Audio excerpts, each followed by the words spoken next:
Hello डांगरिया और डांगरियाने हकल আজি आमार YouTube channel second video upload हब गई आछे। ए सेकेंड भिडिओत आमी जानिम क्लज की बस्तु। फार्स्ट भिडिओत आमी कमेंट पाइছিলো गोलाघाटर পৰা कमेंट কৰিছিল आसिन आलमे যে তাইক ক্লজৰ ওপৰত ভিডিও লাগে। এই আমি হাজু হৈছো ক্লজৰ ওপৰত ভিডিও লৈ। ক্লজ টপিকটো জানিবলৈ হলে অলপ দীঘলীয়া ক্লাস হ'ব। সেই কাৰণে ক্লাসটো দীঘলীয়া কৰাতকে ভাবিছো যে ক্লাসটো দুটা ভাগত ভাগ কৰিম।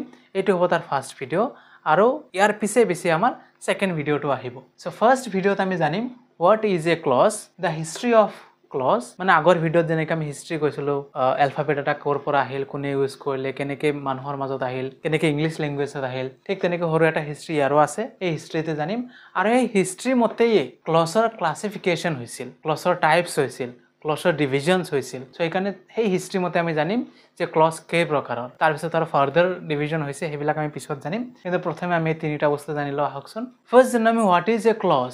ক্লজ কি বস্তু। সো যেতে ইংলিশত ডাঙৰ এটা সেন্টেন্স থাকে, সেই ডাঙৰ সেন্টেন্সক ভাগ কৰি লিখা হয় আৰু সেই এটা ভাগক কি কোৱা হয়, এটা ক্লজ বুলি কোৱা হয়। মানে ডাঙৰ সেন্টেন্সেস বিলাক তাতে দুটা বা তাতকৈ বেছি ক্লজ থাকিব পাৰে। যেনেকে মই এটা সেন্টেন্স লিখিছো, এই সেন্টেন্সটো চোৱা, When I entered the room, she was reading a book. এটা ডাঙৰ সেন্টেন্স হয় আৰু এই সেন্টেন্সত দুটা পাৰ্ট আছে। When I entered the room আৰু she was reading a book. So এই দুটা পাৰ্ট আছে, এই এটা পাৰ্টক এটা ক্লজ বুলি কোৱা হয়। সো এই সেন্টেন্সটোত কি আছে, আমাৰ দুটা ক্লজ আছে। এতিয়া ক্লজ কি বস্তু, যে ডাঙৰ সেন্টেন্সৰ সৰু পাৰ্ট। কিন্তু খালি ডাঙৰ সেন্টেন্সৰ সৰু পার্ট হলেই নহব, তাতে এটলিষ্ট এটা সাবজেক্ট থাকিব লাগে। যেনেকৈ she সাবজেক্ট হৈ আছে প্লাস এটা ভার্ব থাকিব লাগে, যেটো ভার্ব 1 প্লাস আইএনজি হৈ আছে। সো এনেকুৱা সাবজেক্ট প্লাস ভার্ব থাকিলে তাক আমি ক্লজ বুলি কওঁ। এতিয়া জানো আমি যে ক্লজ কৰ পৰা নহল, কোনেনো এটোক ইনভেন্ট কৰিলে। আগৰ দিনত যেতিয়া লেটিন আৰু গ্ৰীকৰ কেইজনমান স্কলাৰছে ইংৰাজী ভাষালৈ গৱেষণা কৰি আছিল, ৰিসাৰ্চ কৰি আছিল, সেই সময়ত তেওঁলোকে দেখা পাইছিল যে ইংৰাজী ভাষাটো লিখাৰ সময়ত কেতিয়াবা কি হয়, ডাঙৰ ডাঙৰ সেন্টেন্সেস হলে তেতিয়া কিবা সেই ভাগ ভাগ পোৱা যায় আৰু সেই কেতিয়াবা ভাগ এটাই সম্পূৰ্ণ অৰ্থ প্ৰকাশ কৰে, কেতিয়াবা ভাগ এনেকুৱা হয় যেটো সম্পূৰ্ণ অৰ্থ প্ৰকাশ নকৰে। সো তেনেকুৱা ধৰণৰ ভাগবিলাক পাব ধৰিলে আৰু সেই ভাগবিলাকক পিছত নাম দিয়া হ'ল এই স্কলাৰ্ছ বিলাকে দি, যে ইয়াকে কি বুলি কোৱা হয়, ক্লজ বুলি কোৱা হয়। লেটিন আৰু গ্ৰীকৰ স্কলাৰ্ছ বিলাকৰ হিষ্ট্ৰি মতে সেন্টেন্সত ক্লজ থাকে, সেই ক্লজটোক আমি দুই ধৰণে ভাগ কৰিব পাৰি। সো টাইপস অফ ক্লজেস বুলি ক'লে আমাৰ মুখ্যতঃ দুই ধৰণৰ ক্লজ আছে আৰু সেই ক্লজ দুটা হ'ল, এটা কোৱা হয় ডিপেন্ডেন্ট ক্লজ আৰু এটা কোৱা হয় ইন্ডিপেন্ডেন্ট ক্লজ। এটা কোৱা হয় ডিপেন্ডেন্ট ক্লজ আৰু এটা কোৱা হয় ইন্ডিপেন্ডেন্ট ক্লজ। এতিয়া ডিপেন্ডেন্ট ক্লজ কি, ইন্ডিপেন্ডেন্ট ক্লজ কি, তাকে আমি জানো আহো। সো ডিপেন্ডেন্ট মানে গমে পাইছো ডিপেন্ড হৈ থকা, আৰু ইন্ডিপেন্ডেন্ট মানে যে ডিপেন্ড হ'ব নালাগে। ইয়াতে আমি ডিপেন্ডেন্ট বুলি ক'লে এনেকুৱা ক্লজ যে অৰ্থ প্ৰকাশ কৰে কিন্তু সম্পূৰ্ণ অৰ্থ প্ৰকাশ নকৰে। সম্পূৰ্ণ অৰ্থ প্ৰকাশ কৰিবলৈ হলে কি কৰিব লগা হয়, বেলেগৰ সহায় ল'ব লগা হয়। On the other hand independent clause সেইবিলাক যিবিলাক ক্লজে বেলেগ ক্লজৰ সহায় নোলোৱাকৈ কি কৰিব পাৰে, সম্পূৰ্ণ অৰ্থ প্ৰকাশ কৰিব পাৰে। When I entered the room, she was reading a book. এই সেন্টেন্সটোৱে লওঁচোন আমি।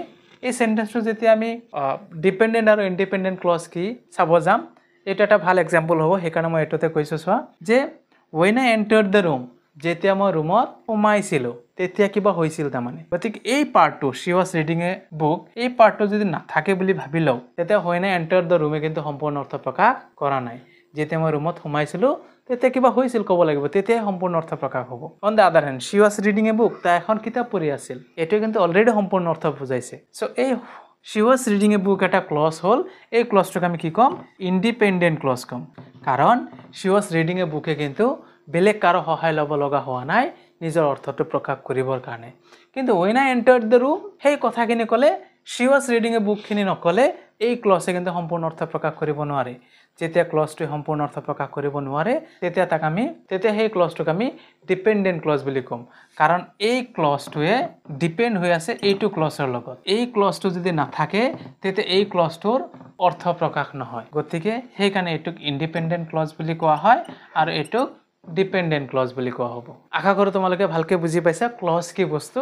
তাৰপিছত আমি জানিম যে এই যে ডিপেন্ডেন্ট ক্লজ, যে এই ডিপেন্ডেন্ট ক্লজক ফাৰ্দাৰ আৰু ভাগ কৰিব পাৰি, বিভিন্ন ধৰণৰ ভাগ আছে, সেইবিলাকৰ বিষয়ে আমি নেক্সট ক্লাছত জানিম। সেইকাৰণে তোমালোকে চেনেলটো ছাবস্ক্ৰাইব কৰি ৰাখিবা আৰু নেক্সট যিকোনো টপিকৰ ওপৰত যদি ভিডিঅ' লাগে তেতিয়াহ'লে ভিডিঅ'ৰ কমেণ্ট বক্সত কমেণ্ট কৰি দিয়া। নিশ্চয় সেইটো ভিডিঅ'লৈ আমি আহিম। Thank you for today.